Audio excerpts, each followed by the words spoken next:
Wow, that thing's moving.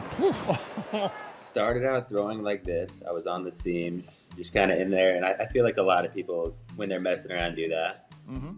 I just think it's less consistent. You don't want to grab any seam. So I'm like right splitting that seam Uh-huh. right there. Is that ring finger touching that other seam? Yeah, it kind of plays a decent role. Like I don't like to overthink grabbing it there, but like it just rests, and I don't want it to snag on that seam too much right there, because otherwise you'll read the spin and know what kind of you did wrong there.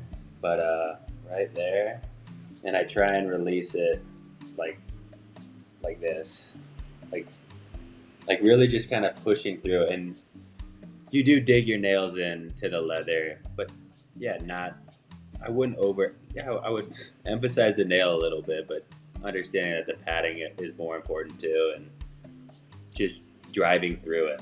Let me get a view of where your thumb is on it too, because does your thumb play any role in it?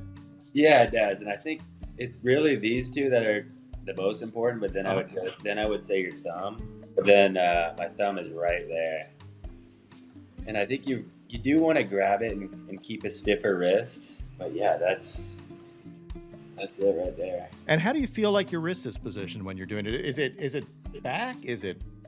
I guess, yeah. It's kind of right there. I've heard a lot of knuckleball pitchers say they want to feel that stiffness, and I do, but I don't like to overthink it. Like I want it to just kind of come out all in one piece. I don't know. I don't like to overemphasize the stiffness of my wrist. I just think it throws me off a little bit. Now, when you're releasing it, you said it's a push. Is it timed up with a normal release, or are you like push? Like how does that feel to you when you're releasing it?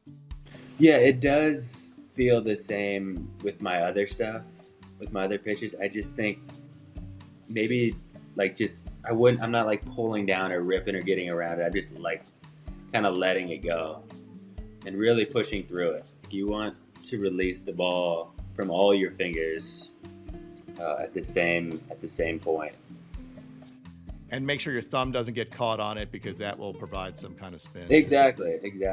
Yeah. What was the biggest cue you took? Because I know you've talked to guys like Tim Wakefield, Tom Candiotti, R.A. Dickey. What little pieces did you pick up from those guys? Yeah, I think one from Tim Wakefield. I remember him saying he always tried to dominate the top half of the ball, and I remember thinking about that. And obviously it's a sphere, so like it's like which half and eventually I just realized it's like kind of understanding both, like the top kind of towards the rawlings, like up here towards the seams, like that, and then like not getting too around the ball with my thumb. So like, yeah, really just the top half of the baseball and just having fun with it and understanding it's a process. If you're going to make a mistake, you want it to be too much on the top of it. You want to be more pushing with these fingers, because it'll create the right spin, not backspin. Yes, absolutely. But obviously too much is not good, and it just kind of tumbles like a slower curveball. And I've gotten hurt, yeah, making it spin too far forward sometimes.